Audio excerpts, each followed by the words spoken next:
हमारे बच्चों को कहा गया गोली मार देंगे। के माई दूध पी ले भी मार के दिखाओ। किसने दी एक संत को धमकी?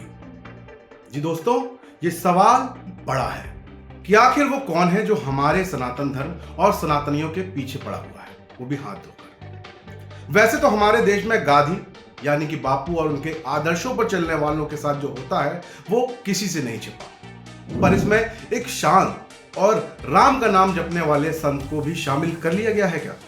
ये बात अब सहन से बाहर है, हजम नहीं।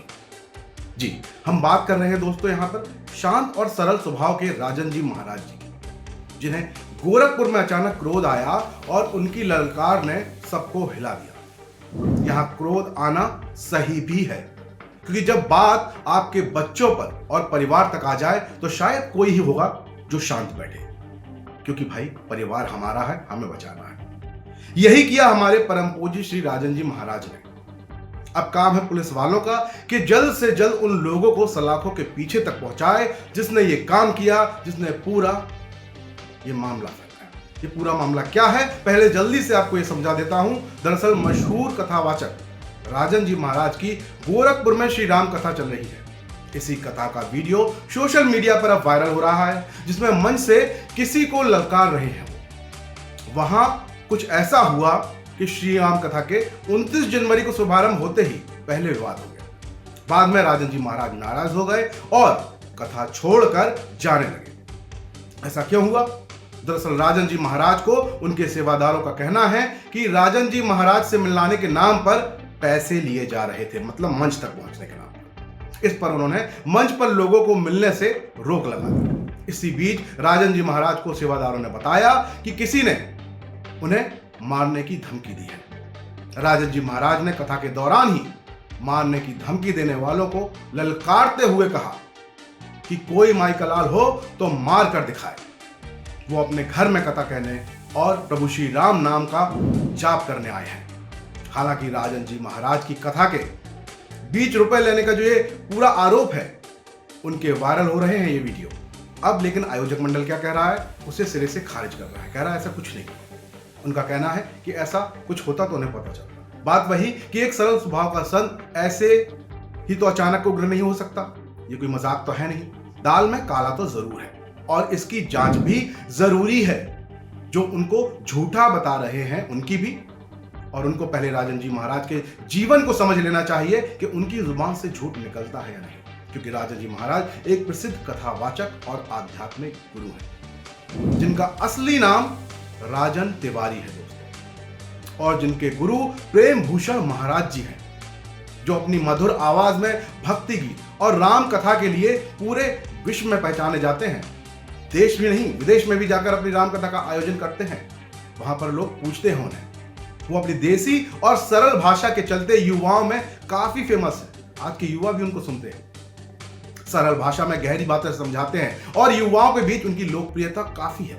राजन जी महाराज पिछले 15 से 16 सालों से राम कथा कह रहे हैं, लेकिन इसके पहले उनकी कथा में, उनकी लाइफ में कभी ऐसी घटना नहीं हुई जो गोरखपुर में हुई। तो ये गोरखपुर के माथे पर कलंक भी है, और ना ही कभी भगदड़ मची। कभी भी वो संत विवादों में नहीं आया। राजन जी अपने शांत नेचर के लिए मशहूर हैं। ये पहला मौका है जब वो इतने क्रोधित हुए।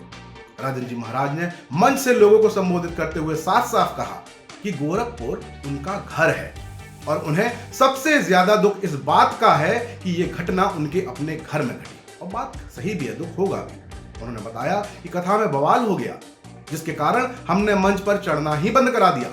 भगदड़ हुई और ऊपर से हमारे टीम के लोगों को मारने की धमकी दी गई, बात कही गई। कौन थे भाई वो लोग? क्यों मारेंगे?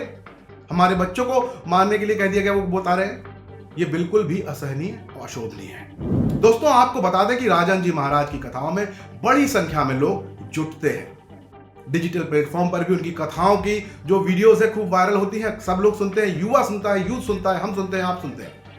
यूट्यूब पर उनकी काफी पहुंच है। राजन जी महाराज की सीताराम में अटूट श्रद्धा है, जैसे प्रेमानंद महाराज की राधा रानी में। राजन जी अपने अनुयायियों के हृदय में रहते हैं। राजन जी का आध्यात्मिक जीवन बहुत गहरा है, उनका जुड़ाव बहुत गहरा है। राजन जी महाराज बिहार के सिवान में रहने वाले हैं हालांकि उनका पालन पोषण जो है वो पश्चिम बंगाल के कोलकाता में हुआ है, इसलिए उनका बंगाल से टच भी है। राजन जी महाराज का जन्म जो है 6 दिसंबर 1982 को एक ब्राह्मण परिवार में हुआ था। वो बड़े ही सौम्य और शालीन स्वभाव के हैं। राजन जी बचपन से ही जो है धार्मिक माहौल में रहे पले बढ़े। उनके पिता शिवजी तिवारी भी एक धार्मिक व्यक्ति हैं। बचपन में उनके घर में साधु संतों का आना जाना लगातार लगा रहता था, जिसका असर उनके जीवन में देखने को मिलता है। राजन जी महाराज की पढ़ाई लिखाई जो है कोलकाता के स्कॉटिश चर्च कॉलेज में हुई। सोचिए, चर्च कॉलेज, वहां से पढ़ने के बाद वो राम कथा कर रहे हैं। उन्होंने रसायन विज्ञान में बीएससी की डिग्री हासिल की थी।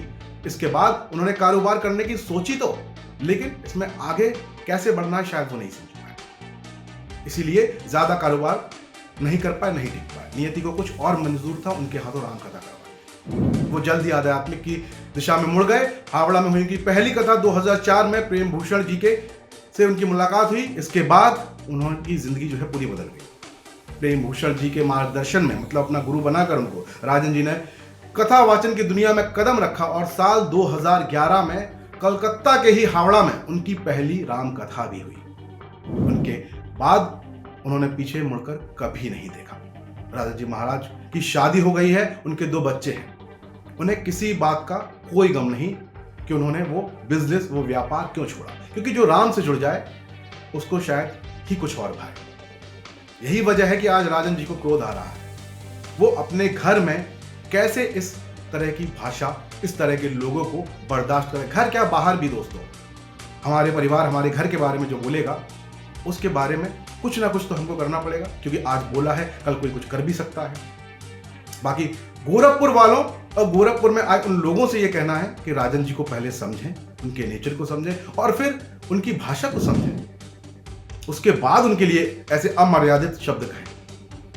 शायद आपको कभी जरूरत ही नहीं पड़ेगी अगर आपने राम को समझा है, राजन जी को समझा है, क्योंकि राजन जी अपने आप में ही सरल और शांत स्वभाव के व्यक्ति हैं दोस्तों। बाकी इस बात पर पुलिस को संज्ञान लेना चाहिए।